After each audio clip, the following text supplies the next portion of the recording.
on Gene Roddenberry's Andromeda.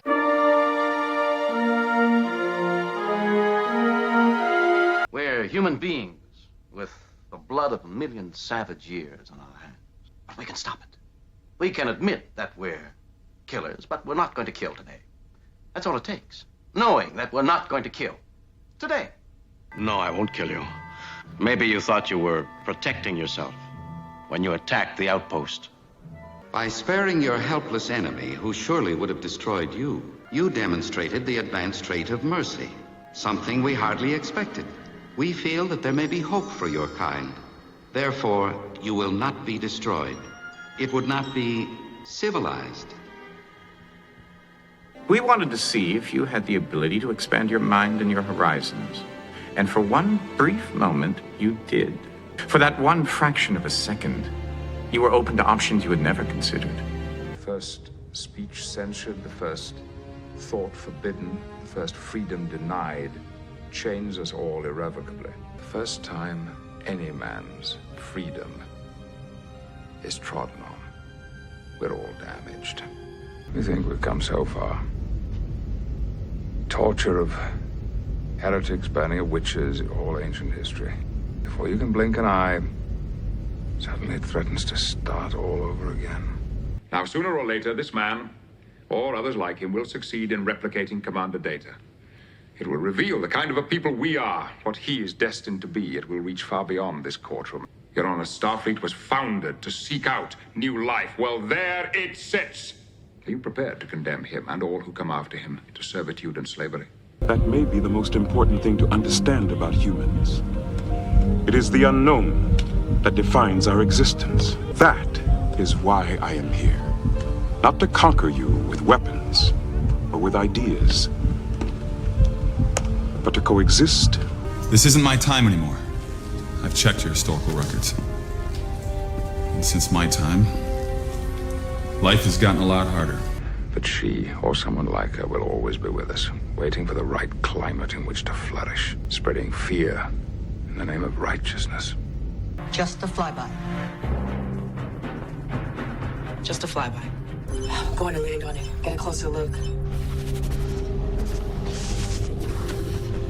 Nice and easy.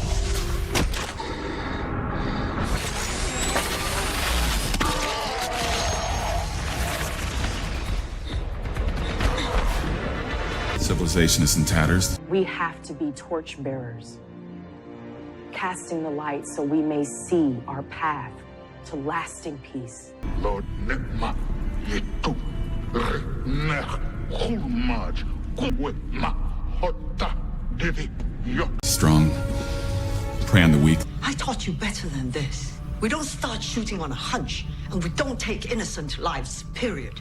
Their lives will be lost because of failure to act. Whose lives? Victims of your imaginary war.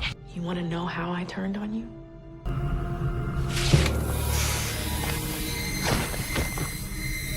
I'm sorry. I believed saving you and the crew was more important than Starfleet's principles.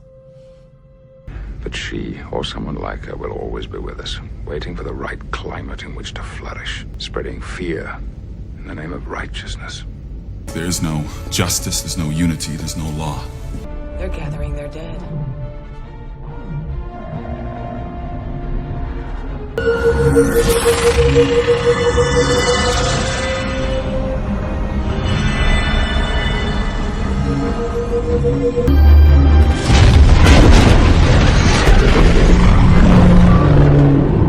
Yes, that is who we are.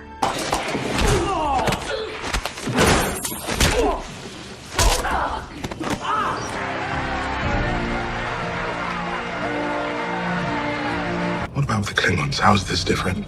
I had an intrinsic understanding of Klingon culture. The first duty of every Starfleet officer is to the truth, whether it's scientific truth or historical truth or personal truth. If you can't find it within yourself to stand up and tell the truth about what happened, you don't deserve to wear that uniform.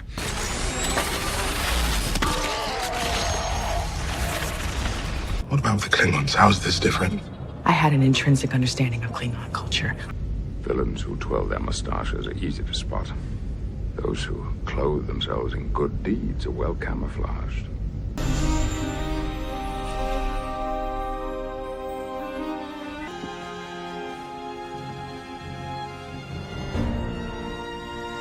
Let's fly. But I won't kill a man in cold blood.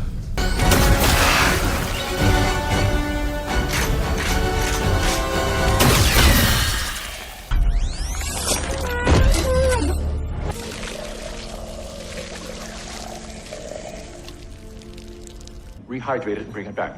Crack it open if you have to. In my opinion, that will kill it. It is a risk we must take. I think I'm losing my compass.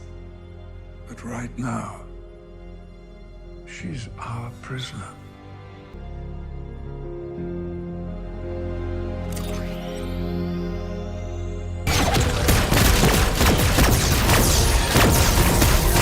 Sir, I recommend we deploy Nova bombs. This system is inhabited. We'll not use strategic weapons no matter how many ships we're up against. We planted a bomb in the heart of your homeworld. Kronos will be destroyed.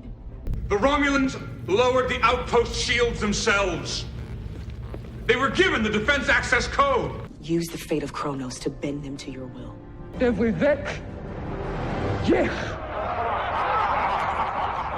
What does this say of an empire who holds honor so dear?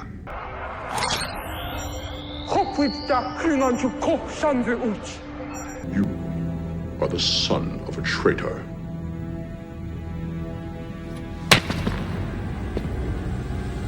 Can anyone remember when we used to be explorers?